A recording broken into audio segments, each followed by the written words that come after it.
Hey, what's up guys, Sean here with Apollo. They say that everybody makes mistakes and everybody has ththose days. So in today's video, we'll be covering the top 5 unforgivable mistakes that every new rider makes.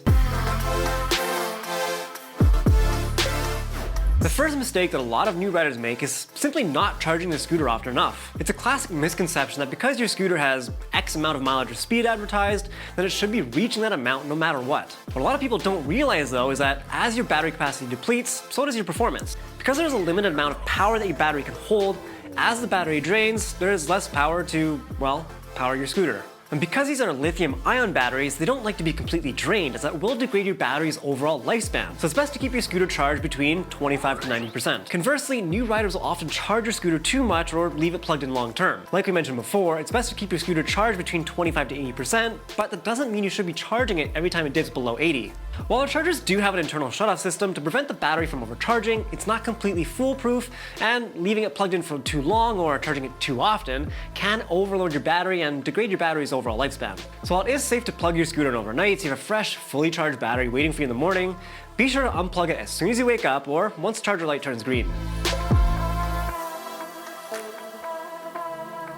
As we mentioned in tip number 1, there's a limited amount of capacity the battery can carry in a single charge, and a lot of people think they can reach the maximum top speed of the scooter as well as the maximum range at the same time. Now, a lot of our competitors will inflate their stats slightly, and we do try to be relatively conservative with them for a better real-world expectation, but the maximum range will always be reached at the lowest speed settings. So how can you manage your battery like a pro? Well, always be mindful of how far your commute is and if there's somewhere to charge your scooter when you arrive. If you have a scooter that's compatible with our Apollo app, you can use it to plan your route and monitor your remaining mileage accurately. Try to use routes that don't involve climbing too many hills, and if you have a long commute, avoid riding at full speed for as much as possible. You can also rely on your regenerative brakes more than your regular brakes if possible. Most scooters have a simple regen system that engages when the brake handles are pressed down slightly, but will then engage the mechanical brakes when pushed even further. Some scooters, like our new 2022 Apollo City, have a dedicated regenerative braking throttle which helps maintain your battery levels while riding and reduces your maintenance costs on your scooter since you'll be using the mechanical brakes even less.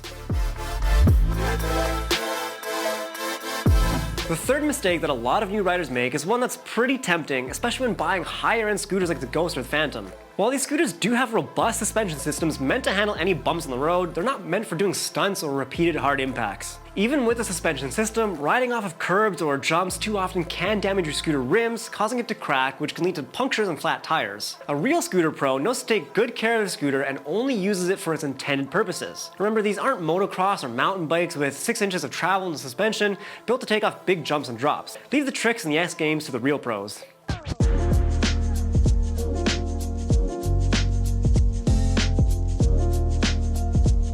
While it can be tempting to pull off your best Gene Kelly impersonation and go singing in the rain, tip number 4 is about not riding your scooter in the rain.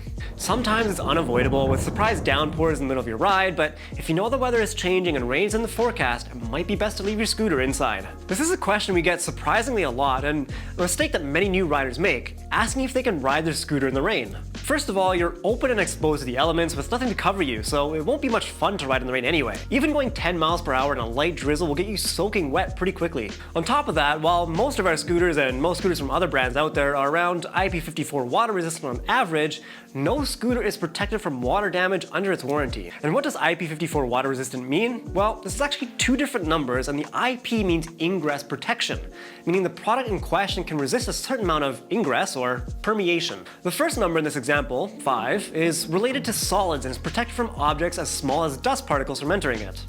The second number, 4, is the water resistance, and means it's protected from water splashes from all directions with limited ingress permitted, meaning it's not completely waterproof or watertight. So short rides in the rain or wet conditions can be okay, but it's still not recommended as it only takes one big splash or excessive moisture to seep into the deck and battery compartment and ruin your scooter. So if you do have to ride in the rain, it's best to make it as quick as possible and clean your scooter afterwards and let it dry out before charging it. The last mistake that we'll be covering that a lot of new scooter riders make is simply not maintaining their scooter regularly. This mistake kind of covers all the previous ones we mentioned, but goes a step further in practicing preventative maintenance. This means knowing how to adjust and calibrate your brakes, know how to clean your scooter, and regularly lubricating the springs and bearings. If you're not sure how to best clean your scooter, be sure to watch our previous video showing you all the basics. We also have lots of helpful guides on how to adjust your brakes for any scooter you might have. And there you have it. Hopefully this video will help you avoid some classic rookie mistakes. Was there anything you think we missed? Disagree with our list? Let us know in the comments below. And don't forget to like and subscribe. Thanks for watching, guys, and as always, ride safe.